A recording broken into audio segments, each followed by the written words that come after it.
بسم اللہ الرحمن الرحیم۔ صحیح بخاری کتاب وحی کا بیان، باب کیفیت وحی، حدیث نمبر 2۔ ترجمہ۔ ہم کو عبداللہ بن یوسف نے حدیث بیان کی، ان کو مالک نے ہشام بن عروہ کی روایت سے خبر دی، انہوں نے اپنے والد سے نقل کی، انہوں نے ام المومنین عائشہ صدیقہ رضی اللہ تعالی عنہا سے نقل کی، آپ نے فرمایا کہ ایک شخص حارث بن ہشام نامی نے نبی کریم صلی اللہ علیہ وآلہ وسلم سے سوال کیا تھا کہ یا رسول اللہ صلی اللہ علیہ وآلہ وسلم،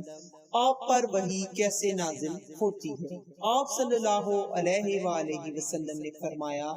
کہ وحی نازل ہوتے وقت کبھی مجھ کو گھنٹی کی سی آواز محسوس ہوتی ہے، اور وحی کی یہ کیفیت مجھ پر بہت شاق گزرتی ہے۔ جب یہ کیفیت ختم ہوتی ہے تو میرے دل و دماغ پر اس فرشتے کے ذریعے نازل شدہ وحی محفوظ ہو جاتی ہے، اور کسی وقت ایسا ہوتا ہے کہ فرشتہ بشکل انسان میرے پاس آتا ہے اور مجھ سے کلام کرتا ہے، پس میں اس کا کہا ہوا یاد رکھ لیتا ہوں۔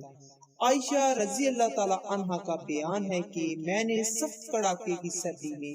نبی کریم صلی اللہ علیہ وآلہ وسلم کو دیکھا ہے کہ آپ صلی اللہ علیہ وآلہ وسلم پر وحی نازل ہوئی، اور جب اس کا سلسلہ موقوف ہوا تو آپ صلی اللہ علیہ وآلہ وسلم کی پیشانی پسینے سے شرابور تھی، صلی اللہ تعالی علیہ وآلہ وسلم۔